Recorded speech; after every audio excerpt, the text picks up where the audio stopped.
مدينة مليانة ذهب، وحاكم المدينة ديت بيعمل احتفال كبير بتنصيبه على العرش، وبيتم فيها تغطية جسم الحاكم بالذهب، وبيحدفوا ذهب كتير في البحيرة المقدسة لإرضاء الآلهة. مدينة الذهب المفقودة ألدرادو.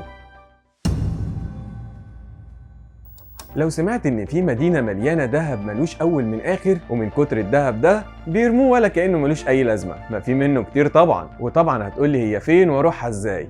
بالظبط كده، ده اللي عملوه المستعمرين الاسبان سنة 1462، اللي كانوا مش عاتقين ولا اخضر ولا يابس، همهم بس الذهب وازاي يجيبوه، وبقوا يدوروا في كل حته على الكنوز، ويتوسعوا ويكتشفوا كل المناطق اللي جنبهم، ويقتلوا ويرحلوا اي حد يقف قدامهم. ما هو الذهب بيعمل اكتر من كده برضه، وده اللي خلاهم يسمعوا باسطوره مدينه الذهب ألدرادو، ارض مليانه ذهب. وحاكم المدينه دي بيعمل احتفال كبير بتنصيبه على العرش، وبيتم فيها تغطيه جسم الحاكم بالكامل بمسحوق الذهب، وبيحدفوا ذهب كتير في البحيره المقدسه عشان الالهه ترضى عنهم. وده اللي سمعوا المستكشفين الاوروبيين من السكان، وكان كفاية علشان يدوروا على مدينة الذهب.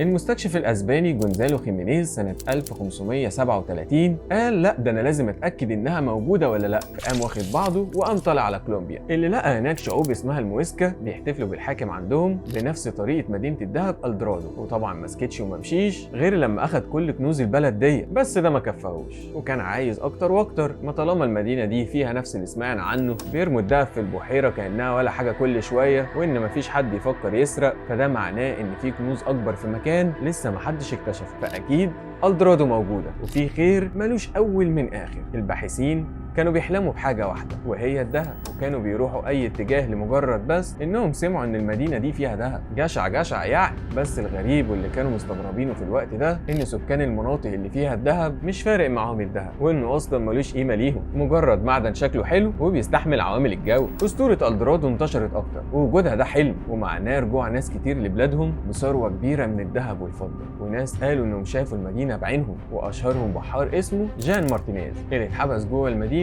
وشاف كل الثروات الضخمه اللي جواها. في سنه 1541 كان في قائد اسمه جونزالو بيتزارو، اخو فرانشيسكو بيتزارو اشهر مستكشفين الاسبان، اللي من اوائل الاوروبيين في العالم الجديد اللي عدوا المحيط الهادي لاول مره. اخوه جونزالو بقى كان في حمله كبيره علشان يدور على مدينه الذهب، لكن من غير اي فايده. ومن خلال الحمله دي وصل للبرازيل واكتشف نهر الامازون وقابل شعوب عاشت هناك، ولما رجع حكى عن حضاره عظيمه ومدن كبيره عاشت هناك، لكن اللي محدش صدقه انه ما لقاش اي ذهب. انجلترا وصل لها الخبر وان المستعمرين الاسبان مبهدلين الدنيا وبيدوروا على مدينه فيها ذهب، فقالوا لا، احنا لازم نوصل قبل الاسبان. قاموا مكلمين البحار الاسطوري السير والتر رايلي في سنه 1595، واول حاجه عملها انه خطف منهم اي حد عنده معلومه عن الطريق، بس فشل ان هو يوصل لاي حاجه، لحد ما اتقال ان ألدرادو كدبه ومش موجوده اصلا على ارض الواقع. حاول والتر مره كمان في سنه 1616، وخرج المره دي بحمله جديده مع ابنه وهاجم مواقع اسبانيه، وللاسف